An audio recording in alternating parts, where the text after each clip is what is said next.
നമസ്കാരം, സ്കോർ അക്കാഡമിയിലേക്ക് സ്വാഗതം. നിങ്ങൾക്ക് എല്ലാവർക്കും ഒരു സന്തോഷ വാർത്തയായിട്ട് ഞാൻ വന്നിട്ടുള്ളത് RRB, അതായത് റെയിൽവേയിൽ എഞ്ചിനീയർ ആവാനുള്ള അവസരം, അതിനുള്ള വിജ്ഞാപനം പുറത്തു വന്നിട്ടുണ്ട്. RRB JEE എന്ന് പറയുന്ന പ്രസ്റ്റീജിയസ് ആയിട്ടുള്ള പോസ്റ്റ്. നിങ്ങൾക്ക് അറിയാം, 2024 എക്സാം കഴിഞ്ഞ് 2025 എക്സാമിന് വേണ്ടി വെയിറ്റ് ചെയ്യുന്ന ഒരുപാട് കുട്ടികളുണ്ട്. നമ്മുടെ റിസൾട്ട് എല്ലാവരും കണ്ടതാണ്. ഒരുപാട് കുട്ടികൾ ഓൾറെഡി ഇപ്പോൾ ജോലിക്ക് പ്രവേശിക്കാൻ വേണ്ടി, കുറെ കുട്ടികൾക്ക് ജോലി കിട്ടി. 2024 നടത്തിയ എക്സാമിന് ഓൾറെഡി കുറെ കുട്ടികൾക്ക് ജോലി കിട്ടി. കുറെ കുട്ടികൾ ഇപ്പോഴും റാങ്കുമായിട്ട് കാത്തിരിക്കുകയാണ് ജോലിയിലേക്ക് പ്രവേശിക്കാൻ വേണ്ടിയിട്ട്. അപ്പോൾ കഴിഞ്ഞ വട്ടത്തെ ഫുൾ പ്രോസസ്സ് കഴിഞ്ഞു. ഏറ്റവും പുതിയ RRB JEE നോട്ടിഫിക്കേഷൻ വന്നിട്ടുണ്ട്. നിങ്ങൾക്ക് കാണാം, for the post of recruitment for the post of junior engineer, അതുപോലെ DMS ഡിപ്പോർട്ട് മെറ്റീരിയൽ സൂപ്രിന്റൻഡന്റ്, അതുപോലെ CMS chemical and metallurgical assistant. ഈ 3 പോസ്റ്റിനുള്ള വിജ്ഞാപനം വന്നിട്ടുള്ളത്. ഓക്കെ, സോ ഒരുപാട് കുട്ടികൾ ഇതിനെ കാത്തിരിക്കുന്നത് നമുക്കറിയാം. നമുക്ക് നോക്കാം എന്തെല്ലാമാണ് ഈ നോട്ടിഫിക്കേഷൻ നിങ്ങൾ അറിഞ്ഞിരിക്കേണ്ടത്. ഈ നോട്ടിഫിക്കേഷൻ ഇപ്പോൾ വന്നിട്ടുള്ളൂ. ആ വന്ന സമയത്ത് നിങ്ങൾ നിർബന്ധമായിട്ടും അറിഞ്ഞിരിക്കേണ്ട കാര്യങ്ങൾ ഞാൻ ഇതിനകത്ത് പറയാം. ഒരു നോട്ടീസ് എങ്ങനെ വായിക്കാം, ഒരു നോട്ടിഫിക്കേഷൻ എങ്ങനെ മനസ്സിലാക്കാം നമുക്ക് നോക്കാം. വരും ദിവസങ്ങളിൽ എത്രയും പെട്ടെന്ന് തന്നെ നമ്മൾ എന്ത് ചെയ്യുന്നുണ്ടാവും, ഇതിന്റെ ഡീറ്റെയിൽഡ് വീഡിയോ ചെയ്യുന്നുണ്ടാവും. അതിൽ നിങ്ങൾക്ക് വരുന്ന എല്ലാ ഡൗട്ടുകളും നമ്മൾ എന്ത് ചെയ്യുന്നുണ്ടാവും, കവർ ചെയ്യുന്നുണ്ടാവും. ഏത് സോണിൽ അപ്ലൈ ചെയ്യണം, ഏതൊക്കെ പോസ്റ്റുകളാണ് വേണ്ടത്, ഏതാണ് നിങ്ങളുടെ ഗ്രൂപ്പ്, നിങ്ങളുടെ എക്സാം ഗ്രൂപ്പ് ഏതാണ് വരിക, മുതലായ എല്ലാ ഡൗട്ടുകളും അതിൽ ക്ലിയർ ചെയ്യുന്നുണ്ടാവും. കുറച്ചും കൂടെ ക്ലിയർ ആയിട്ട് PPT എല്ലാം വെച്ച് നമ്മൾ അവിടെ എന്ത് പറയുന്നുണ്ടാവും, ഏജ് ലിമിറ്റ് എത്ര, എഡ്യൂക്കേഷൻ ക്വാളിഫിക്കേഷൻ എന്ത്, അതുപോലെ സിലബസ് എങ്ങനെ, ഈ ഇത്യാദി കാര്യങ്ങളെല്ലാം ഇനി വരുന്ന ദിവസങ്ങളിൽ നിങ്ങൾക്ക് ഓരോ വീഡിയോ ആയിട്ട് വരുന്നുണ്ടാവും, സ്പെസിഫിക് വീഡിയോ ആയിട്ട്. ഓക്കെ, വളരെ ഡീറ്റെയിൽ ആയിട്ട് പറയുന്നുണ്ടോ. ഇന്ന് നമുക്ക് ഈ നോട്ടിഫിക്കേഷന്റെ രത്ന ചുരുക്കം നോക്കാം. എന്തെല്ലാം കാര്യങ്ങളാണ് പറയുന്നത് നോക്കാം. കണ്ടോ, ആദ്യത്തെ പേജിൽ നിങ്ങൾക്ക് കാണാം ഇൻഡെക്സ് വന്നിട്ടുണ്ട്. ഇതിൽ നിങ്ങൾക്ക് ഇമ്പോർട്ടന്റ് ഡേയ്സ് ഉണ്ടാവും, എന്തൊക്കെയാണ് സംഭവിക്കാൻ പോകുന്നത്, എന്ന് ആപ്ലിക്കേഷൻ ഡേറ്റ് തുടങ്ങും, എന്ന് തീരും, നോട്ടിഫിക്കേഷൻ വിൻഡോ എന്താണ്, അതെല്ലാം അവിടെ കൊടുത്തിട്ടുണ്ടാവും. അതുപോലെ നിങ്ങൾക്ക് കാണാം മെഡിക്കൽ ഫിറ്റ്നസിന്റെ സ്റ്റാൻഡേർഡ്സ് കൊടുത്തിട്ടുണ്ട്, ഏജ് ലിമിറ്റ് കൊടുത്തിട്ടുണ്ട്, examination fee, education qualification, date of birth എവിടം വരെ ആവാം, മൈനോറിറ്റീസ് എവിടം വരെയാണുള്ളത്, EWS, OBC റിസർവേഷൻ, അങ്ങനെ കുറേ കാര്യങ്ങൾ, recruitment process, how to apply, create an account, അങ്ങനെ എല്ലാ കാര്യങ്ങളും നമുക്ക് ഈ കണ്ടന്റിൽ ഓരോന്നോരോന്നായിട്ട് നോക്കാം. ഏറ്റവും അറിഞ്ഞിരിക്കേണ്ട കാര്യങ്ങൾ നോക്കാം. അത് കഴിഞ്ഞ് നമുക്ക് എന്ത് ചെയ്യാം, നിങ്ങൾക്ക് ഏറ്റവും ശ്രദ്ധിച്ച് ചെയ്യേണ്ട കാര്യമായിട്ടുള്ള സോൺ ആൻഡ് പോസ്റ്റിന്റെ വേക്കൻസി, അതായത് ഒരു പോസ്റ്റിന് എത്ര വേക്കൻസി ഉണ്ട്, ആ പോസ്റ്റ് ഏത് സോണിലാണ് വേക്കൻസി കൂടുതൽ, ഏതാണ് കുറച്ചുകൂടെ സേഫ് സോൺ, ഏതാ നിങ്ങൾക്ക് വേണ്ട സോൺ, ഇതെല്ലാം ഡീറ്റെയിൽ ആയിട്ട് നമ്മൾ ഡിസ്കസ് ചെയ്യും. എപ്പോ നമ്മുടെ സോൺ അനാലിസിസിന്റെ വീഡിയോ ഇടുന്നുണ്ടാവും.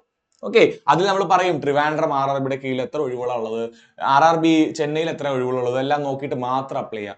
ആദ്യമായിട്ട് അപ്ലൈ ചെയ്യാൻ പോണ കുട്ടികൾക്ക് വേണ്ടി ഞാൻ പറയുന്നത്. ഓൾറെഡി കഴിഞ്ഞ വട്ടെല്ലാം അപ്ലൈ ചെയ്ത കുട്ടികൾക്ക് അറിയാം എങ്ങനെ വേണം അപ്ലൈ ചെയ്യാൻ എന്നൊക്കെ. അവരും എന്ത് ചെയ്യുക, ഇത് മനസ്സിലാക്കി നിങ്ങളെ പോസ്റ്റ് പ്രിഫറൻസ് നോക്കി തന്നെ കൊടുക്കുക. ഏത് പോസ്റ്റ് ആദ്യം വെക്കണം, കാര്യം എന്താ, ആദ്യം വെക്കുന്ന പോസ്റ്റ് ആയിരിക്കും നിങ്ങൾക്ക് ജോലി കിട്ടാൻ പോകുന്നത്. സോ നിങ്ങൾക്ക് ഇഷ്ടമുള്ള ഏറ്റവും താല്പര്യമുള്ള പോസ്റ്റ് തന്നെ ആദ്യം കൊടുക്കണ്ടേ. സോ പോസ്റ്റിനെ പറ്റി മനസ്സിലാക്കണ്ടേ.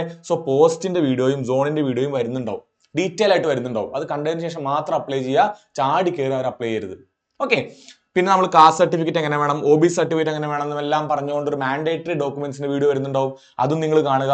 സോ ഈ ഇൻഡെക്സിലുള്ള എല്ലാ കാര്യങ്ങളും നമ്മൾ എന്ത് ചെയ്യുന്നുണ്ടാവും, ഇനി വരും ദിവസങ്ങളിൽ വീഡിയോ ആയിട്ട് ചെയ്യുന്നുണ്ടാവും. ഇന്ന് നമുക്ക് നോക്കാം എന്താണ് ഏറ്റവും ചുരുങ്ങിയ സമ്മറി, എന്താണ് ഇന്ന് നിങ്ങൾ അറിഞ്ഞിരിക്കേണ്ട കാര്യങ്ങൾ എന്താണ്. അതുപോലെ സിലബസും ഇവിടെ കൊടുത്തിട്ടുണ്ട്, നിങ്ങൾക്ക് ഈ പേജുകളായിട്ട് നോക്കാം. നമ്മുടെ ടെലിഗ്രാം ചാനലിൽ ഓൾറെഡി നോട്ടിഫിക്കേഷൻ അവൈലബിൾ ആണ്. നിങ്ങൾ ഇലക്ട്രിക്കൽ എഞ്ചിനീയർ ആണെന്ന് ഇലക്ട്രിക്കലിന്റെ സിലബസ്, ഇലക്ട്രോണിക്സിന്റെ സിലബസ്, സിവിലിന്റെ സിലബസ്, അതുപോലെ നിങ്ങൾ BSc ഉള്ള ആൾക്കാരാണെന്നുണ്ടെങ്കിൽ നിങ്ങൾക്ക് CMA എന്ന് പറയുന്ന ഒരു പോസ്റ്റിനൂടെ അപ്ലൈ ചെയ്യാൻ പറ്റും. അതിന്റെ സിലബസും ഡീറ്റെയിൽ ആയിട്ട് അനക്സ്റ്ററിൽ കൊടുത്തിട്ടുണ്ട്. അത് നിങ്ങൾക്ക് പോയി വായിച്ചു നോക്കാം. ഓക്കെ, നമ്മൾ ഇന്ന് ഡിസ്കസ് ചെയ്യാൻ പോകുന്നത് ഏറ്റവും ആദ്യത്തെ പോയിന്റ് എന്താ, ഇമ്പോർട്ടന്റ് ഡേറ്റ്സ് ഏതൊക്കെയാണ് ഇമ്പോർട്ടന്റ് ഡേറ്റ്സ്. അതായത് 31/10 എന്ത് ആപ്ലിക്കേഷൻ വരിക എന്ന് പറഞ്ഞിട്ടുള്ളത്. പക്ഷെ ഓൾറെഡി ആപ്ലിക്കേഷൻ വന്നു കഴിഞ്ഞു, അല്ലെങ്കിൽ നോട്ടിഫിക്കേഷൻ ഓൾറെഡി വന്നു കഴിഞ്ഞു. പക്ഷെ ഓപ്പണിംഗ് ഡേറ്റ് ആണ് കൊടുത്തിട്ടുള്ളത് എന്താ, 31. പൊതുവേ തലേന്നാണ് വരാറ്. 31-ാം തീയതിയാണ് ഓൺലൈൻ ആപ്ലിക്കേഷൻ തുടങ്ങുന്നതെങ്കിൽ 30-ാം തീയതിയാണ് നോട്ടിഫിക്കേഷൻ വരാറ്. പക്ഷെ ഓൾറെഡി ഇന്ന് നോട്ടിഫിക്കേഷൻ വന്നു കഴിഞ്ഞു. ഓക്കെ, സോ 31 മുതൽ ഏകദേശം ഒരു മാസം 30/11 വരെ, നവംബർ 30 വരെ നിങ്ങൾക്ക് എന്ത് ചെയ്യാം, അപ്ലൈ ചെയ്യാം. സോ 1 മന്തിന്റെ ഒരു വിൻഡോ ആണ് നിങ്ങൾക്ക് അപ്ലൈ ചെയ്യാൻ വേണ്ടിയുള്ളത്. എല്ലാ RRB പരീക്ഷകൾക്കും അങ്ങനെ തന്നെയാണ്. സോ അവിടെ മനസ്സിലാക്കേണ്ടത് എന്താ, തിടുക്കം കൂട്ടി ഒരു മാസത്തെ സമയമുണ്ട്, തിടുക്കം കൂട്ടി പോയി അപ്ലൈ ചെയ്യരുത്. ആദ്യത്തെ ഒരാഴ്ച നിങ്ങൾ മനസ്സിലാക്കുക, നിങ്ങളുടെ ആധാറിലെ പേര് കറക്റ്റ് ആണോ, നിങ്ങളുടെ ഡേറ്റ് ഓഫ് ബർത്ത് ആധാറിലും SSLCയിലും കറക്റ്റ് ആണോ, അച്ഛന്റെ പേര് കറക്റ്റ് ആണോ, നിങ്ങൾ OBC ഉള്ള ആളാണെങ്കിൽ നിങ്ങളുടെ കയ്യിൽ വാലിഡിറ്റി കഴിയാത്ത OBC സർട്ടിഫിക്കറ്റ് ഉണ്ടോ, SC/ST സർട്ടിഫിക്കറ്റ് നിങ്ങളുടെ കയ്യിലുള്ളത് കറക്റ്റ് ആണോ, ഇതെല്ലാം വിലയിരുത്തുക. അപ്ലൈ ചെയ്യില്ലാത്തവർ അപ്ലൈ ചെയ്യുക, തിരുത്തലുകൾ വരുത്തേണ്ടവർ തിരുത്തലുകൾ വരുത്തുക. ഒരു സെക്കൻഡ് വീക്കിലോ തേർഡ് വീക്കിലോ അപ്ലൈ ചെയ്യാൻ പറ്റിയിരിക്കണമെങ്കിൽ ഫസ്റ്റ് വീക്ക് മുതൽ നമ്മൾ ഡോക്യുമെന്റ്സിന് പുറകെ പോയാലേ പറ്റുള്ളൂ. അത് ഓർക്കുക. ഓക്കെ, സോ നമ്മൾ അപ്ലൈ ചെയ്യുന്നതിന് മുന്നേ നമ്മൾ സോൺ മനസ്സിലാക്കണം. നമ്മൾ ട്രിവാൻഡ്രത്ത് അപ്ലൈ ചെയ്താൽ മാത്രമേ നമുക്ക് സൗത്തിൽ കിട്ടുള്ളൂ, അല്ലെങ്കിൽ ചെന്നൈയിൽ അപ്ലൈ ചെയ്താൽ മാത്രമേ സൗത്തിൽ കിട്ടുള്ളൂ. ബാംഗ്ലൂരിൽ അപ്ലൈ ചെയ്താൽ കുറച്ചുകൂടെ മുകളിലാവും, സിക്കന്ദരാബാദിൽ അപ്ലൈ ചെയ്താൽ കുറച്ചുകൂടെ മുകളിലാവും, കൊൽക്കത്തയിലോ ബിലാസ്പൂരിലോ മുംബൈയിലോ അപ്ലൈ ചെയ്താൽ ആ ഒരു ഏരിയയിലായിരിക്കും ജോലി കിട്ടുക. സോ സോൺ പ്രാധാന്യമുള്ളതാണ്, പോസ്റ്റ് പ്രിഫറൻസ് പ്രാധാന്യമുള്ളതാണ്. അതെല്ലാം നോക്കിയിട്ട് മാത്രം അപ്ലൈ ചെയ്യുക, തിരക്ക് കൂട്ടരുത്. ഒരു മാസത്തെ സമയമുണ്ട് നമുക്ക് അപ്ലൈ ചെയ്യാൻ വേണ്ടി, മനസ്സിലാക്കുക. ഓക്കെ, അത് കഴിഞ്ഞു കഴിഞ്ഞാൽ എന്തെങ്കിലും തെറ്റുകൾ വന്നു കഴിഞ്ഞാൽ നമ്മൾ ഈ പറയുന്ന പോലെ അപ്ലൈ ചെയ്യാൻ നേരത്തെ എന്തെങ്കിലും തെറ്റ് വന്നു കഴിഞ്ഞാൽ നമുക്ക് 3-ാം തീയതി മുതൽ ഓക്കെ ഏകദേശം 12-ാം തീയതി വരെ നമുക്ക് എന്ത് ചെയ്യാം, ആ തെറ്റുകൾ തിരുത്താം. ഓക്കെ, 30-ാം തീയതി മുതൽ 2-ാം തീയതി വരെ ഫീ പേയ്മെന്റിനുള്ള സമയം തരും. അത് കഴിഞ്ഞാൽ 3-ാം തീയതി മുതൽ 12-ാം തീയതി വരെ ഏകദേശം 10 ഡേയ്സിന്റെ ഒരു വിൻഡോ ഉണ്ട് നിങ്ങൾക്ക് എന്ത് ചെയ്യാൻ വേണ്ടിയിട്ടാ. നിങ്ങൾക്ക് എന്തെങ്കിലും തെറ്റ് വന്നു പോയാൽ ഒരു തെറ്റിന് 250 രൂപ അടച്ചുകൊണ്ട് എന്ത് ചെയ്യാം, ആ തെറ്റിനെ നിങ്ങൾക്ക് തിരുത്താം, മോഡിഫൈ ചെയ്യാനുള്ള സമയമാണ്. സോ മാക്സിമം തെറ്റുകൾ ഒഴിവാക്കാൻ വേണ്ടി ശ്രദ്ധിച്ച് മാത്രം ചെയ്യുക. സോ ഇത്രയാണ് ഡേറ്റ്സ് വരുന്നത്. അത് കഴിഞ്ഞാൽ നിങ്ങൾക്ക് സ്ക്രൈബിന്റെ ഡീറ്റെയിൽസ് കൊടുക്കാൻ വേണ്ടി വീണ്ടും കുറച്ച് ദിവസങ്ങൾ, ഒരു 5 ഡേയ്സ് നിങ്ങൾക്ക് അനുവദിച്ചിട്ടുണ്ട്. ഓക്കെ, ഇതാണ് പ്രധാനപ്പെട്ട ഡേറ്റ്സ് മനസ്സിൽ വെക്കുക, ആരും കൊടുക്കാൻ വിട്ടു പോകരുത്. ഓക്കെ, മുന്നോട്ട് പോയി കഴിഞ്ഞാൽ പിന്നുള്ളത് എന്താ, പിന്നെ കൊടുത്തിട്ടുള്ള ഒരു രത്ന ചുരുക്കമാണ്. ഏതൊക്കെ ഒഴിവുകളാ, ജൂനിയർ എഞ്ചിനീയർ, DMS, അതുപോലെ CMA, 3 ഒഴിവുകളാണ് ഉള്ളത്. ഓക്കെ, ലെവൽ 6 പോസ്റ്റ് ആണ്. നമ്മൾ PSC പരീക്ഷ പോലെയല്ല, നമ്മുടെ RRB പരീക്ഷ, കേന്ദ്ര പരീക്ഷകൾ എന്താണോ ഇനീഷ്യൽ പേ, ഓക്കെ എന്താണോ ഇനീഷ്യൽ പേ, ഏകദേശം അതിന്റെ ഇരട്ടിയോളം ശമ്പളം നമുക്ക് കിട്ടും. അലവൻസ് എല്ലാം കൂടിയിട്ട് മിനിമം ഒരു 60K എങ്കിലും എന്തുണ്ടാവും, ഇതിന്റെ നമ്മുടെ ഇൻ ഹാൻഡ് സാലറി ഉണ്ടാവും. അലവൻസ് അനുസരിച്ച് അത് 70K വരെ പോവാം. സോ ഈ 35,400 എന്ന് പറയുന്നത്, 35,400 എന്ന് പറയുന്നത് എന്താണ്, ഇനീഷ്യൽ പേ മാത്രമാണ്. ഓക്കെ, PSC നിങ്ങൾക്ക് അറിയാം എന്തായാലും ഇനീഷ്യൽ പേയിൽ കുറച്ച് മാറ്റമൊക്കെ വരാറുള്ളൂ, കാരണം DA ഒക്കെ പൊതുവെ കുറവാണ്. കേന്ദ്ര സർക്കാർ ജോലി അങ്ങനെയല്ല. DA ഇപ്പൊ കഴിഞ്ഞ മാസം കൂടി DA കൂട്ടി, പുതിയ ശമ്പള പരിഷ്കരണം വരുന്നു. സോ ഏകദേശം 60,000 രൂപ വരെ ജോലിയുള്ള ഒരു ലെവൽ 6 പോസ്റ്റ് ആണ്. സ്റ്റേഷൻ മാസ്റ്ററിന്റെ ഒക്കെ ലെവലിലുള്ള ഒരു പോസ്റ്റ് ആണ് ഇത്. 33 വയസ്സ് വരെ അപ്ലൈ ചെയ്യാം. ഈ തവണ വിളിച്ചിട്ടുള്ളത് 2569 പോസ്റ്റുകളാണ്. ഏകദേശം 2600ഓളം പോസ്റ്റുകളാണ് എല്ലാ RRBയിലും കൂടി ഓൾ ഇന്ത്യയിൽ ഈ തവണ റെയിൽവേ വിളിച്ചിട്ടുള്ളത്. സോ എന്ത് മനസ്സിലായി, RRB JE എന്ന് പറയുന്ന പരീക്ഷയ്ക്ക് 33 വയസ്സ് വരെ അപ്ലൈ ചെയ്യാം, 18 വയസ്സ് മുതൽ അപ്ലൈ ചെയ്യാം. ഓക്കെ, OBC കുട്ടികളാണെങ്കിൽ ഒരു 3 കൊല്ലത്തെ എക്സ്റ്റൻഷൻ നിങ്ങൾക്ക് കിട്ടും, റിസർവേഷൻ കിട്ടും. അതുപോലെ SC/ST കുട്ടികളാണെങ്കിൽ ഒരു 5 കൊല്ലത്തെ മാറ്റം കിട്ടും. നമുക്ക് നോക്കാം എങ്ങനെയാണെന്നെല്ലാം. ഓക്കെ, സോ ഇത്രയുമാണ് രത്ന ചുരുക്കം, മനസ്സിലായില്ലേ. റെയിൽവേയിൽ എഞ്ചിനീയർ ആവാം. എഡ്യൂക്കേഷൻ ക്വാളിഫിക്കേഷൻ നമുക്ക് പറയാം 3 ഇയർ ഡിപ്ലോമയാണ്. അത് 3 ഇയർ ഡിപ്ലോമയുടെ മുകളിലേക്കുള്ളവർക്ക് അപ്ലൈ ചെയ്യാം. ഓക്കെ, സോ നിങ്ങൾക്ക് എന്ത് മനസ്സിലായി, രത്ന ചുരുക്കം മനസ്സിലായില്ലേ. മുന്നോട്ട് പോകുമ്പോൾ മനസ്സിലാക്കുക, candidates waiting for final result or prescribed educational technical qualification are not eligible to apply. സ്ഥിരമായിട്ട് നമുക്ക് കമന്റ് വരുന്നതാണ്, ലാസ്റ്റ് ഇയർ ഉള്ള കുട്ടികൾക്ക് അപ്ലൈ ചെയ്യാൻ പറ്റുമോ? പറ്റില്ല. സർട്ടിഫിക്കറ്റ് കയ്യിലുള്ള കുട്ടികൾക്ക് അപ്ലൈ ചെയ്യാൻ പറ്റുള്ളൂ. അവൈറ്റിംഗ് റിസൾട്ട് ആയിട്ടുള്ള കുട്ടികൾക്ക് എന്ത് ചെയ്യാൻ പറ്റില്ല, അപ്ലൈ ചെയ്യാൻ പറ്റില്ല. ഓർത്തു വയ്ക്കുക. ഓക്കെ, സോ ആ ഒരു ഡൗട്ട് മാറിയില്ലേ, ഓർത്തു വയ്ക്കുക. അടുത്ത പോയിന്റ് നോക്കുക, candidates can choose only 1 RRB. ഒന്നെങ്കിൽ RRB ട്രിവാൻഡ്രത്ത് കൊടുക്കുക, അല്ലെങ്കിൽ RRB ചെന്നൈയിൽ കൊടുക്കുക, അല്ലെങ്കിൽ 17-18ഓളം RRBയിൽ ഏതെങ്കിലും ഒരു RRB കൊടുക്കുക. അല്ലാതെ 2 RRBയിൽ കൊടുത്തു കഴിഞ്ഞാൽ നിങ്ങളുടെ 2 അവസരവും നഷ്ടപ്പെടും. അങ്ങനെ ചെയ്യാൻ പാടില്ല എന്ന് വളരെ വ്യക്തമായിട്ട് കൊടുത്തിട്ടുണ്ട്. ഓക്കെ, അങ്ങനെ ചെയ്യുന്ന ആളിന് റിജക്ഷൻ ഓഫ് ഓൾ ആപ്ലിക്കേഷൻ, എല്ലാ ആപ്ലിക്കേഷനും റിജക്ട് ചെയ്യപ്പെടുന്നതാണ്. സോ ഓൺലി 1 RRB നമുക്ക് എന്ത് ചെയ്യാൻ പറ്റുള്ളൂ, അപ്ലൈ ചെയ്യാൻ പറ്റുള്ളൂ എന്ന് ഓർത്തു വയ്ക്കുക. ഓക്കെ, മുന്നോട്ട് പോയി കഴിഞ്ഞാൽ പിന്നെ കുറെ കാര്യങ്ങൾ ഇവിടെ എഴുതിയിട്ടുണ്ട്. ഇതെല്ലാം ഡീകോഡ് ചെയ്ത് നിങ്ങൾക്ക് അറിയേണ്ട കാര്യങ്ങളെല്ലാം എന്ത് ചെയ്യുന്നുണ്ടാവും, ഇനി വീഡിയോസ് ആയിട്ട് വരുന്നുണ്ടാവും. നമുക്ക് ഏറ്റവും പ്രാധാന്യമുള്ള കാര്യങ്ങൾ മാത്രം നോക്കാം. ഇവിടെ ഓർക്കുക, details field in create and account. നമ്മൾ ആദ്യം OTR എന്ന് പറയുന്ന ഒരു പരിപാടി ചെയ്യും, 1 ടൈം രജിസ്ട്രേഷൻ. അതിൽ നമ്മൾ ഫില്ല് ചെയ്ത ഡാറ്റ, നമ്മുടെ പേര്, അച്ഛന്റെ പേര്, നമ്മുടെ ബാക്കിയുള്ള ഡാറ്റാസ് എല്ലാം, അതുപോലെ മൊബൈൽ നമ്പറും ഇമെയിൽ IDയും, ഇത്രയും കാര്യങ്ങൾ നമുക്ക് എന്ത് ചെയ്യാൻ പറ്റില്ല. വൺസ് അത് ചെയ്ത് കഴിഞ്ഞ് നമ്മളൊരു പ്രോസസ്സിലേക്ക് കയറി കഴിഞ്ഞാൽ പിന്നെ അത് മാറ്റാൻ പറ്റില്ല. സോ വളരെ കെയർഫുൾ ആയിട്ട് തന്നെ OTR ചെയ്യുക. വൺസ് OTR ചെയ്ത് കഴിഞ്ഞാൽ, once the account is created, ഈ പറയുന്ന കാര്യം cannot be modified, മോഡിഫൈ ചെയ്യാൻ പറ്റില്ല. 250 രൂപയുടെ മോഡിഫിക്കേഷൻ വിൻഡോയില് ക്രിയേറ്റ് ആൻഡ് അക്കൗണ്ടിൽ കൊടുത്ത മൊബൈൽ നമ്പർ, ഇമെയിൽ ID ഉൾപ്പെടെയുള്ള കാര്യങ്ങൾ മാറ്റാൻ പറ്റില്ല. സോ ശ്രദ്ധിച്ച് തന്നെ ചെയ്യുക. ഓക്കെ, സോ അത്രയും കാര്യങ്ങൾ നിങ്ങൾ കണ്ടല്ലോ. Details filled in create an account including email ID and mobile number and chosen RRB cannot be changed. Trivandrum RRBയിൽ അപ്ലൈ ചെയ്ത് തുടങ്ങിയെന്ന് വിചാരിക്കുക, പിന്നെ മാറ്റാൻ പറ്റില്ല. ചെന്നൈ RRB ആണെങ്കിൽ അത് മാറ്റാൻ പറ്റില്ല. RRB ഒന്ന് തീരുമാനിച്ചാൽ അത് തീരുമാനിച്ചതാണ്. സോ അതാ ഞാൻ പറഞ്ഞത്, സോൺ നിങ്ങൾക്ക് വേണ്ടത് മനസ്സിലാക്കിയതിന് ശേഷം മാത്രം ഈ പ്രോസസ്സിലേക്ക് കടക്കുക. വളരെ പ്രാധാന്യമുള്ള കാര്യങ്ങളാണ്. ഒരുപാട് കുട്ടികൾക്ക് അങ്ങനെ ബുദ്ധിമുട്ടുകൾ വരാറുണ്ട്. കുട്ടികൾ ഒഴിവ് നോക്കിയിട്ട് ദൂരെയുള്ള സോണിൽ വെക്കും. പക്ഷെ എനിക്ക് എന്റെ വീടിനടുത്ത് ജോലി ചെയ്യാൻ താല്പര്യമായിരുന്നു, എന്റെ ജീവിതം ഞാൻ ഈ പറയുന്ന പോലെ എന്റെ എക്സാം മൊത്തം ഫെയിൽ ആയി പോയി എന്നൊരു തോന്നൽ വരരുത്. അവസാനം മനസ്സിലാക്കി മാത്രം സോണും പോസ്റ്റും എന്ത് ചെയ്യുക, കൊടുക്കുക. മുന്നോട്ട് പോയാൽ പിന്നെ എന്താ ഉള്ളത് നമുക്ക് നോക്കേണ്ടത്? ഏറ്റവും പ്രാധാന്യമുള്ള കുറച്ച് കാര്യങ്ങൾ നോക്കുക. മെഡിക്കൽ ഫിറ്റ്നസ് എന്ന് പറയുന്ന ഒരു പരിപാടി ഉണ്ട് ആർക്ക്? RRBക്ക്. കേരള PSC പോലെയല്ല. RRBയുടെ പോസ്റ്റുകൾക്ക് ഒരു മെഡിക്കൽ സ്റ്റാൻഡേർഡ് ഉണ്ട്. മിക്കവാറും എല്ലാ പോസ്റ്റുകൾക്കും ഒരു മെഡിക്കൽ സ്റ്റാൻഡേർഡ് ഉണ്ട്. അതിനെ നമ്മൾ A3 എന്നോ B1 എന്നോ C1 എന്നോ പല പേരുകളിൽ വിളിക്കും. ഓക്കെ, ഇപ്പൊ RRB JEE ഇലക്ട്രിക്കലിന് നിങ്ങൾക്ക് കിട്ടുന്നത് എവിടെയാണ്? വർക്ക്ഷോപ്പിലാണെങ്കിൽ അതിന് വേറെ മെഡിക്കൽ ഫിറ്റ്നസ് വേണ്ട വരിക. നിങ്ങൾക്ക് TRD കിട്ടുന്നെങ്കിൽ വേറെ വേണ്ട വരിക. നിങ്ങൾക്ക് PV കിട്ടുന്നെങ്കിൽ വേറെ വേണ്ട വരിക. ഒരു പോസ്റ്റിനനുസരിച്ച് എന്ത് ചെയ്യുന്നുണ്ടാവും? ഡിഫർ ചെയ്യുന്നുണ്ടാവും എന്ത്? Medical standard. സോ നിങ്ങളെ മെഡിക്കൽ സ്റ്റാൻഡേർഡിനെ മനസ്സിലാക്കുക. എങ്ങനെ മനസ്സിലാക്കാൻ പറ്റും നമുക്ക്? ഇവിടെ എഴുതി വെച്ചിട്ടുണ്ട് ഏതൊക്കെയാണ്. 3 മെഡിക്കൽ സ്റ്റാൻഡേർഡാണ് മെയിൻ ആയിട്ട് JEEക്ക് വരുന്നത്. ഈ മെഡിക്കൽ സ്റ്റാൻഡേർഡ് റിക്വയർമെന്റ് നിങ്ങൾക്ക് ഉണ്ടോ എന്ന് നോക്കുക. ഇത് നോക്കിയിട്ട് മനസ്സിലാവാത്തവര് chapter 5 of Indian railway medical manual നോക്കിയാണ് മനസ്സിലാക്കേണ്ടത്. അപ്പൊ നിങ്ങൾ ചോദിക്കും, സാറേ എനിക്ക് അത് നോക്കാൻ പറ്റില്ലെങ്കിൽ എന്ത് ചെയ്യാം? ഇതിനു വേണ്ടി നമ്മൾ ഒരു വീഡിയോ ചെയ്തിട്ടുണ്ട്. നമ്മൾ എന്താ ഇതിനു വേണ്ടിയിട്ട് ഒരു ഡീറ്റെയിൽ വീഡിയോ ചെയ്തിട്ടുണ്ട്.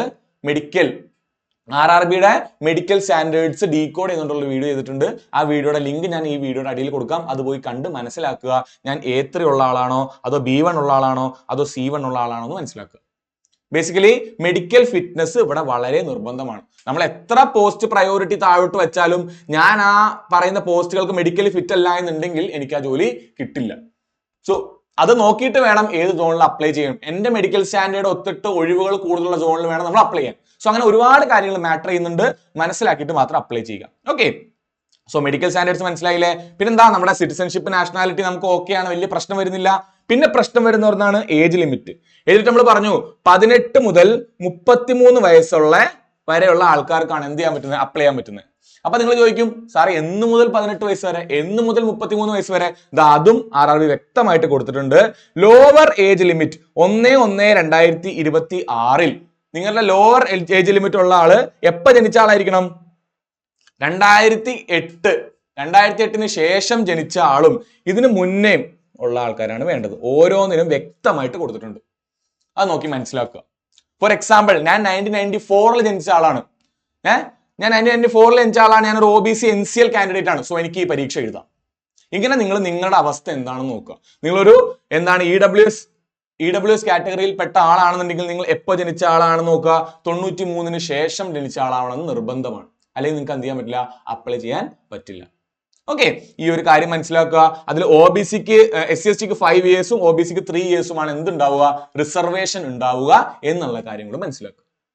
ഓക്കെ, സോ ഇവിടെ ലോവർ ഏജ് ലിമിറ്റിന്റെയും അപ്പർ ഏജ് ലിമിറ്റിന്റെയും ഡേറ്റ് ഓഫ് ബർത്ത് എത്രയായിരിക്കണം എന്ന് കൊടുത്തിട്ടുണ്ട്. അല്ലെങ്കിൽ ഈ കൊല്ലം അല്ലെങ്കിൽ 2026 1/1 നമ്മൾ എത്ര പ്രായം, ഏത് പ്രായം കടന്നിരിക്കണം എന്നുള്ളത് കൊടുത്തിട്ടുണ്ട്. അതൊന്ന് മനസ്സിലാക്കുക, കൊടുക്കുക. ഇതിനെപ്പറ്റി ഡീറ്റെയിൽ ആയിട്ടുള്ള വീഡിയോയിൽ ഇതിനെപ്പറ്റിയൊക്കെ പറയുന്നുണ്ടാവും. ഓക്കെ, നമുക്ക് അവിടെ ഒന്നുകൂടെ അത് കാണാം. ഇനി എക്സ് സർവീസ് മാൻ എന്താണ് മാറ്റമുള്ളത്? അവർക്ക് എത്രത്തോളം വർഷത്തെ ഈ പറയുന്ന പോലെ റിസർവേഷൻ ഉണ്ടെന്ന് കൊടുത്തിട്ടുണ്ട്.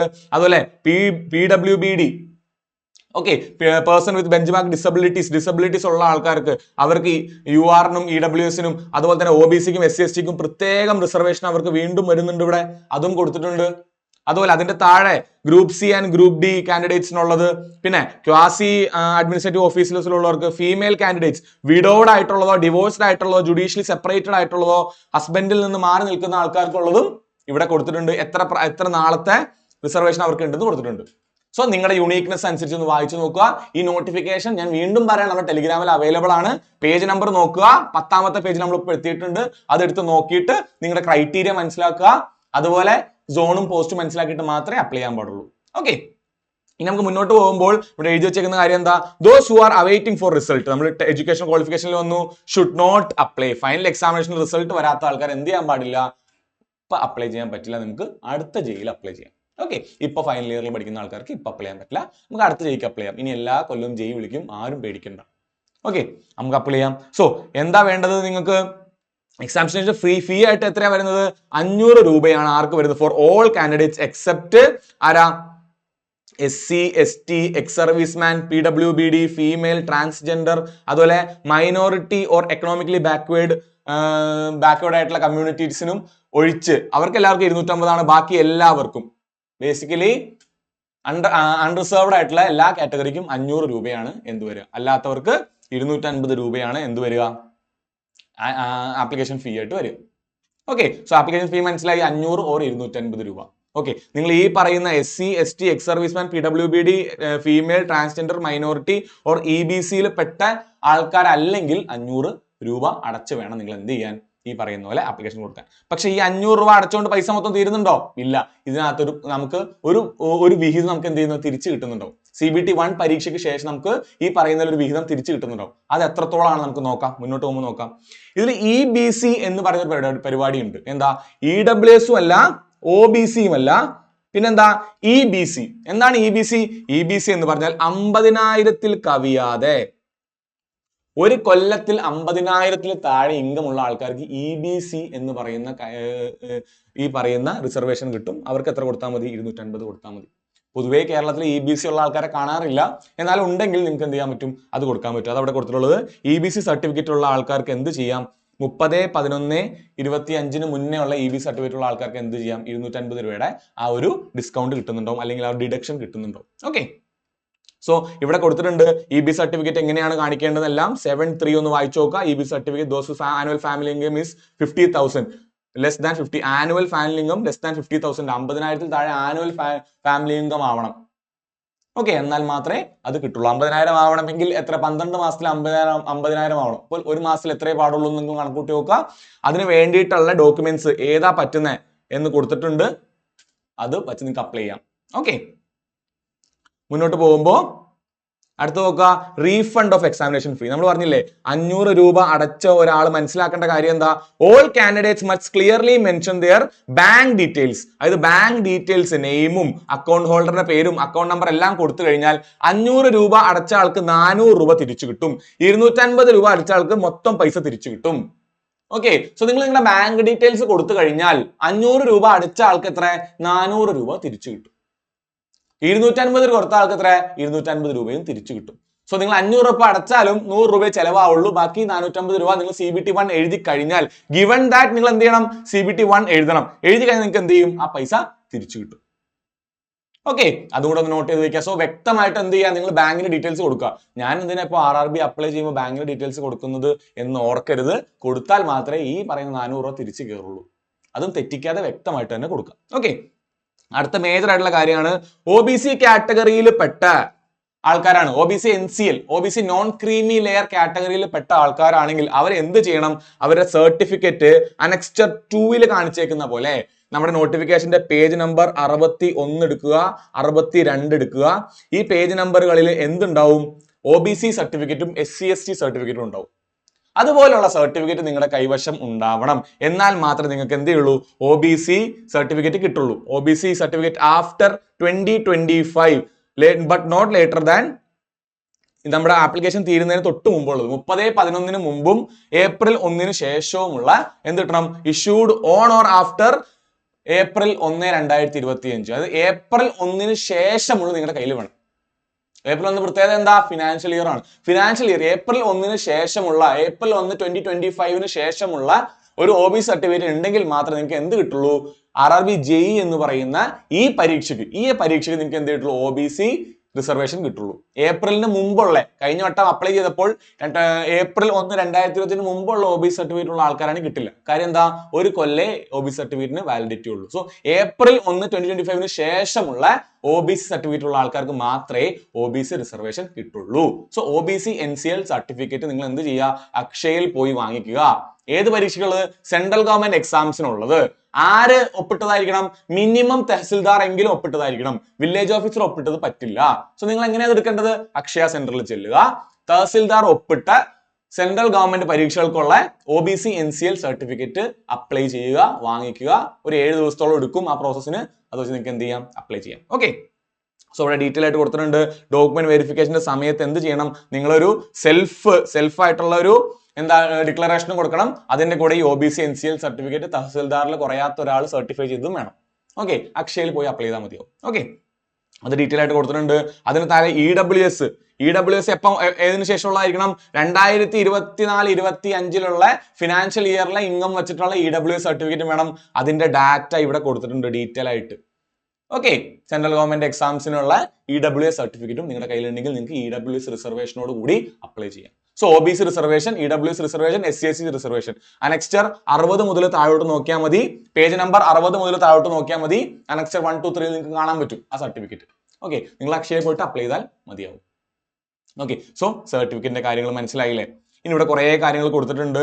നമുക്കതിൽ PWBD കാര്യവും എക്സ് സർവീസ്മാന്റെ സർട്ടിഫിക്കറ്റിന്റെ കാര്യവും എല്ലാം കൊടുത്തിട്ടുള്ളത്. നമുക്കിനി അറിയേണ്ടത് എന്താ? നമുക്കിനി മേജർ ആയിട്ട് അറിയേണ്ട കാര്യം എങ്ങനെയാണ് ഈ എക്സാം ഉണ്ടാവുക, ഈ റിക്രൂട്ട്മെന്റ് പ്രോസസ് എങ്ങനെയാണ് ഉണ്ടാവുക? അത് നിങ്ങൾക്ക് അറിയാം. CBT-1 ഫസ്റ്റ് പരീക്ഷ, കമ്പ്യൂട്ടർ ബേസ്ഡ് പരീക്ഷ എന്ന് പറയുന്ന പരീക്ഷ. നമുക്കൊരു പ്രിലിംസ് പരീക്ഷ പോലെ കാണാം. ആദ്യത്തെ ഒരു പ്രിലിംസ് പോലത്തെ ഒരു പരീക്ഷ ഉണ്ടാവും CBT-1. അത് കഴിഞ്ഞ ഒരു മെയിൻ പരീക്ഷ ഉണ്ടാവും. ഈ CBT-1 ജസ്റ്റ് ഒന്ന് ക്ലിയർ ചെയ്ത് കിട്ടാൽ മതി. ഇപ്പൊ 60 മാർക്കാണ് അതിന്റെ കട്ട് ഓഫ് എങ്കിൽ 60 മാർക്ക് കിട്ടിക്കഴിഞ്ഞാൽ CBT-1 ക്ലിയർ ആവും. അതിനുശേഷം CBT-2 നിങ്ങൾ എത്തുന്നു. അതിന്റെ മാർക്കിന്റെ അടിസ്ഥാനത്തിലാണ് നിങ്ങൾ ഏത് പോസ്റ്റാ കിട്ടാൻ പോകുന്നത്, നിങ്ങൾക്ക് പോസ്റ്റ് കിട്ടോ നിങ്ങൾ ഔട്ട് ആവോ എല്ലാം തീരുമാനിക്കുന്നത്. സോ CBT-2 മെറിറ്റ് പ്രകാരമാണ്, CBT-2 മാർക്ക് പ്രകാരമാണ്. അതിൽ എത്ര മാർക്ക് കിട്ടിയോ അതനുസരിച്ചായിരിക്കും നിങ്ങൾക്ക് നിങ്ങളുടെ ഇഷ്ടമുള്ള പോസ്റ്റ് കിട്ടുക. ഓക്കെ, അത് കഴിഞ്ഞാൽ ഒരു DV ഡോക്യുമെന്റ് വെരിഫിക്കേഷൻ ഉണ്ടാവും. അതുപോലെ മെഡിക്കൽ എക്സാമിനേഷനും ഉണ്ടാവും. ഞാൻ നേരത്തെ പറഞ്ഞ A3 ആണോ B1 ആണോ C1 ആണോ എന്ന് തീരുമാനിക്കും അവര്. ഇതിലൊന്നും പെടാത്ത ആൾക്കാരാണെങ്കിൽ എന്ത് ചെയ്യും? ഔട്ട് ആക്കുകയും ചെയ്യും. ഓക്കെ, നമ്മൾ അപ്ലൈ ചെയ്ത പോസ്റ്റിനുള്ള മെഡിക്കൽ സ്കാൻ നമുക്ക് ഉണ്ടോ എന്ന് നോക്കുന്ന ഒരു സ്ഥലമാണ് ഏത്? മെഡിക്കൽ എക്സാമിനേഷൻ എന്ന് പറയുന്നത്.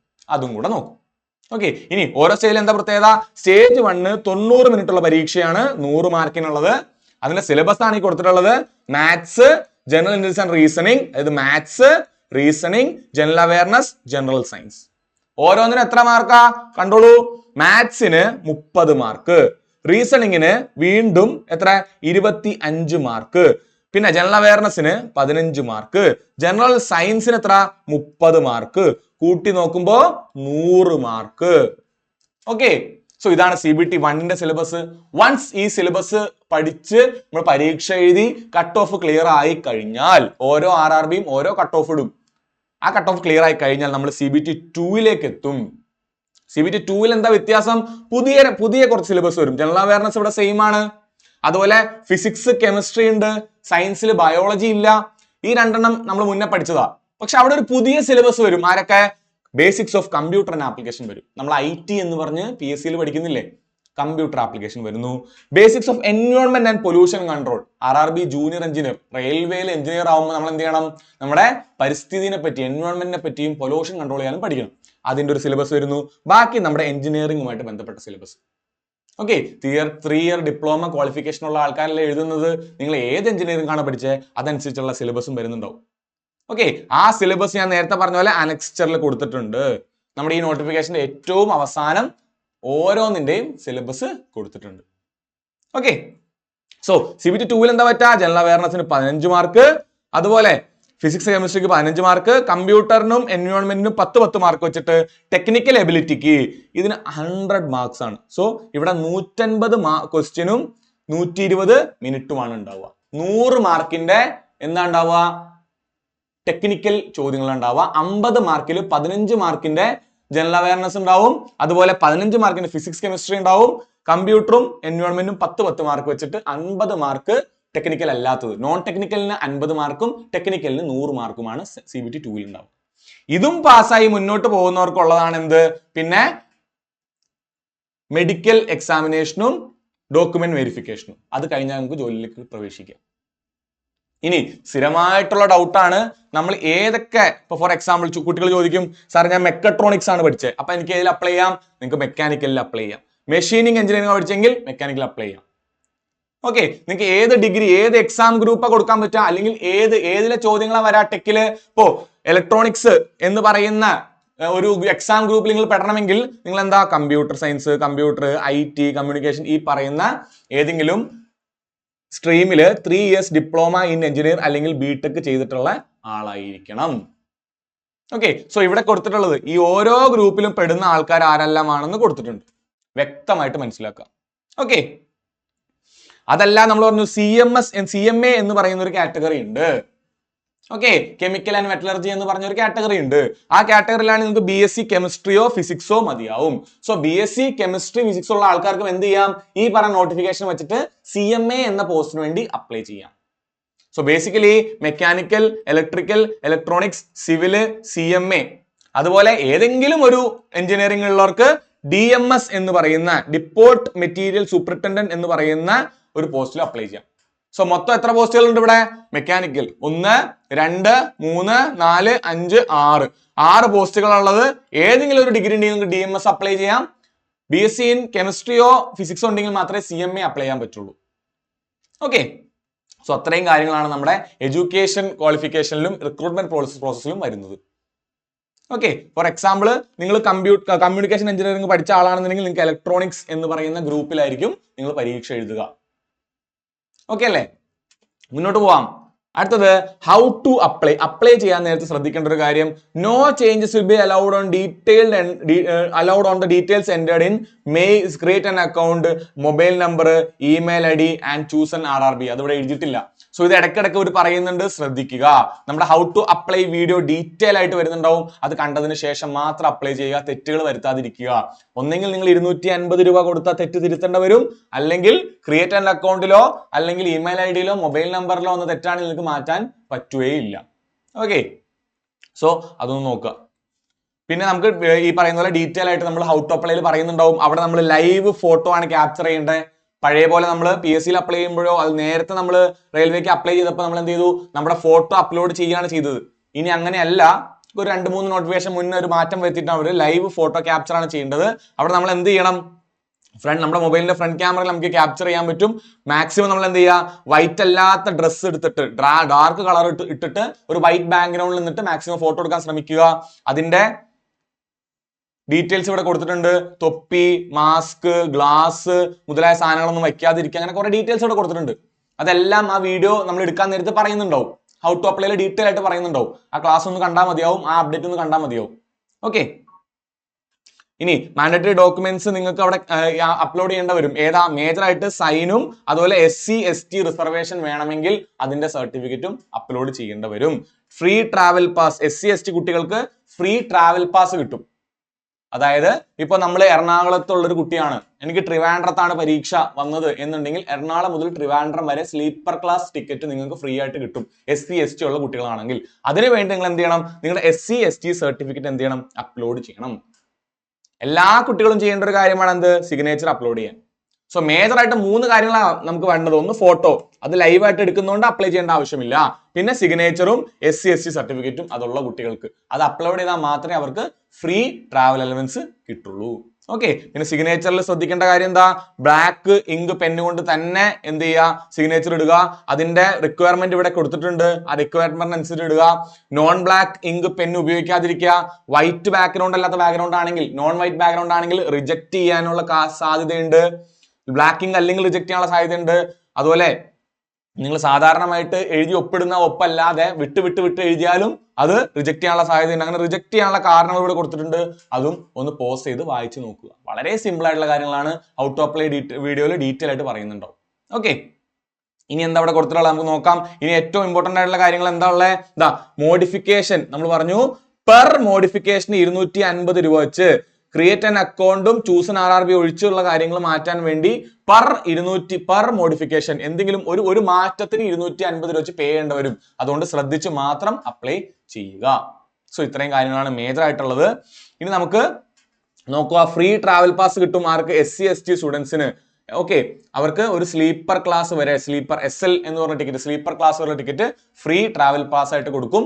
അവർക്ക് എന്ത് ചെയ്യാം, അവരുടെ ഹോൾ ടിക്കറ്റിന്റെ അടിയിൽ ഈ പാസിന്റെ ഡീറ്റെയിൽസ് ഉണ്ടാവും. അവർക്ക് എന്ത് ചെയ്യാം, ടിക്കറ്റ് എടുക്കാൻ നേരത്തെ സമർപ്പിച്ചാൽ മതിയാവും. ഫ്രീ ആയിട്ട് നിങ്ങൾക്ക് എന്ത് ചെയ്യാം, ഇപ്പൊ നിങ്ങൾ വേറൊരു സ്ഥലത്താണ് നിങ്ങൾ എക്സാം സെന്റർ എങ്കിൽ അവിടം വരെയുള്ള ഫ്രീ ടിക്കറ്റ് നിങ്ങൾക്ക് അവൈൽ ചെയ്യാൻ പറ്റും SC ST ഉള്ള കുട്ടികൾക്ക്. അതിനുവേണ്ടി നിങ്ങൾ എന്ത് ചെയ്യണം, SC ST സർട്ടിഫിക്കറ്റ് PDF ആയിട്ട് അപ്ലോഡ് ചെയ്യണം, എന്നാൽ മാത്രമേ അത് കിട്ടുള്ളൂ. ഓക്കെ, സോ അത്തരം കാര്യങ്ങളാണ് മെയിൻ ആയിട്ട് ഉണ്ടായത്. ഇനി നമുക്ക് നോക്കാനുള്ളത് എന്താ, പോസ്റ്റും സോണുമാണ്. അതായത് ഏതൊക്കെ പോസ്റ്റുകളാണ് ഉള്ളത് നോക്കുക. ഇലക്ട്രിക്കൽ ഡിപ്പാർട്ട്മെന്റിൽ എത്ര പോസ്റ്റുകളാണ് നോക്കുക. അതുപോലെ സിവിൽ ഡിപ്പാർട്ട്മെന്റിലുള്ള പോസ്റ്റുകൾ കണ്ടോ, എഞ്ചിനീയറിംഗ് ചെയ്തിരിക്കുന്ന സിവിൽ ഡിപ്പാർട്ട്മെന്റിലുള്ള പോസ്റ്റുകളാണ്. മെക്കാനിക്കൽ ഡിപ്പാർട്ട്മെന്റിലുള്ള പോസ്റ്റുകൾ കൊടുത്തിട്ടുണ്ട്. S&T എന്ന് പറഞ്ഞാൽ ഇലക്ട്രോണിക്സ് ഡിപ്പാർട്ട്മെന്റിലുള്ള പോസ്റ്റുകളാണ്. അതുപോലെ DMS എന്ന് പറയുന്ന പോസ്റ്റും. സോ ഇത്രയും പോസ്റ്റുകളാണുള്ളത്. അതിന് മെഡിക്കൽ സ്റ്റാൻഡേർഡ് എല്ലാം ഡീറ്റെയിൽ ആയിട്ട് കൊടുത്തിട്ടുണ്ട്. അപ്പൊ നിങ്ങൾ എന്നോട് ചോദിക്കും, സാറേ ഇത് എങ്ങനെയാണ് ഞങ്ങൾ മനസ്സിലാക്കുക? നിങ്ങൾ മനസ്സിലാക്കേണ്ടത് എന്താ? പോസ്റ്റ് അനാലിസിസ് എന്ന് പറയുന്ന ഒരു വീഡിയോ നമ്മൾ ചെയ്യുന്നുണ്ടാവും. പോസ്റ്റ് അനാലിസിസ് എന്ന് പറയുന്ന ഒരു വീഡിയോ, അത് കണ്ടതിന് ശേഷം മാത്രം അപ്ലൈ ചെയ്യുക. അതിൽ നമ്മൾ വ്യക്തമായിട്ടും ഓരോ പോസ്റ്റിനെ പറ്റി പറഞ്ഞിട്ടുണ്ടാവും. ആ പോസ്റ്റിന് എത്രത്തോളം ഈ പറയുന്ന പോലെ ഡേ ഡ്യൂട്ടി ഉണ്ട്, എത്ര നൈറ്റ് ഡ്യൂട്ടി ഉണ്ട്, എത്ര അലവൻസ് ഉണ്ട്, എന്തെല്ലാമാണ് ആ പോസ്റ്റിന്റെ നേച്ചർ എന്താണ്, അതൊരു ഫീൽഡ് ഡ്യൂട്ടി ആണോ, അതൊരു ഓഫീസ് ജോലിയാണോ, ഇതെല്ലാം ഡീറ്റെയിൽ ആയിട്ട് പറയുന്നുണ്ടാവും. അതിൽ ഏതൊക്കെ കേരളത്തിലുണ്ട്, ഏതൊക്കെയാണ് ചെന്നൈയിലുള്ളത്, അല്ലെങ്കിൽ എവിടെയൊക്കെ നമുക്ക് ജോലി ചെയ്യേണ്ട വരും. ഓക്കെ, ഫോർ എക്സാമ്പിൾ നിങ്ങൾക്ക് കാണാം ഇവിടെ S&T സിഗ്നൽ എന്ന് പറയുന്നത് നമ്മൾ എന്താ ട്രെയിനിന്റെ സിഗ്നൽ എല്ലാം നോക്കുന്ന ഒരു ജോലിയാണ്. അതിലിപ്പോൾ ഓഫീസ് വർക്ക് വന്നേക്കാം, ഓഫീസ് വർക്ക് അല്ലാതെയുള്ള നമുക്ക് ഫീൽഡ് വർക്ക് വന്നേക്കാം. ഇവിടെ നിങ്ങൾക്ക് അതല്ലാതെയുള്ള ജോലികൾ കാണാൻ പറ്റും. കണ്ടോ, ഡിസൈൻ ആൻഡ് വർക്ക്ഷോപ്പ് എന്തായാലും ഒരു വർക്ക്ഷോപ്പ് ജോലിയാണ്. ട്രാക്ക് മെഷീൻ എന്ന് പറയുന്ന ഒരു ഫീൽഡ് വർക്കാണ്. അപ്പോൾ ഫീൽഡിൽ വർക്ക് ചെയ്യാൻ താല്പര്യമില്ല, ഒരു ഓഫീസ് ജോലി വേണ്ടവർക്ക് അതനുസരിച്ചുള്ള, അല്ലെങ്കിൽ വർക്ക്ഷോപ്പ് ജോലി വേണ്ടവർക്ക്, ഒരു സ്ഥലത്ത് നിന്ന് ജോലി ചെയ്യേണ്ടവർക്ക് അതനുസരിച്ചുള്ള പോസ്റ്റ് വേണം എന്ത് ചെയ്യാൻ, പ്രയോറിറ്റി വെക്കാൻ. സോ പോസ്റ്റ് പ്രയോറിറ്റിയിൽ നിങ്ങൾക്ക് പ്രയോറിറ്റി നോക്കി വേണം വെക്കാൻ. സോ അതിന് പോസ്റ്റിനെ മനസ്സിലാക്കണം. ഈ വീഡിയോ കണ്ടതിന് ശേഷം മാത്രം അപ്ലൈ ചെയ്യുക. ഓക്കെ, അതല്ലാതെ തന്നെ നമ്മൾ ഇവിടെ ഓരോ RRB, ഇപ്പൊ RRB അഹമ്മദാബാദ് ഏത് RRBയിലാണ് അപ്ലൈ ചെയ്യാൻ അറിയാൻ വേണ്ടിയിട്ട് നമ്മൾ സോൺ അനാലിസിസിന്റെ ഒരു വീഡിയോയും ചെയ്യുന്നുണ്ടാവും.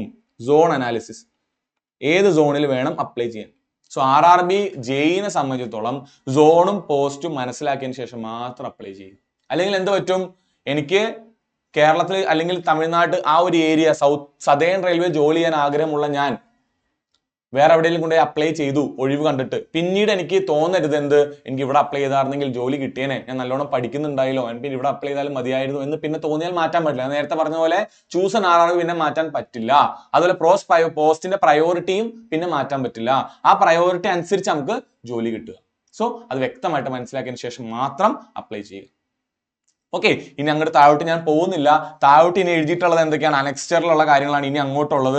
നമുക്ക് അനക്സ്റ്റർ 60 മുതൽ താഴോട്ട് നോക്കി കഴിഞ്ഞാൽ നമുക്ക് എന്ത് കാണാൻ പറ്റും, നമ്മുടെ സർട്ടിഫിക്കറ്റ്സ് കാണാൻ പറ്റും. നമ്മൾ നേരത്തെ പറഞ്ഞ പോലെ format for caste certificate for SC/ST student.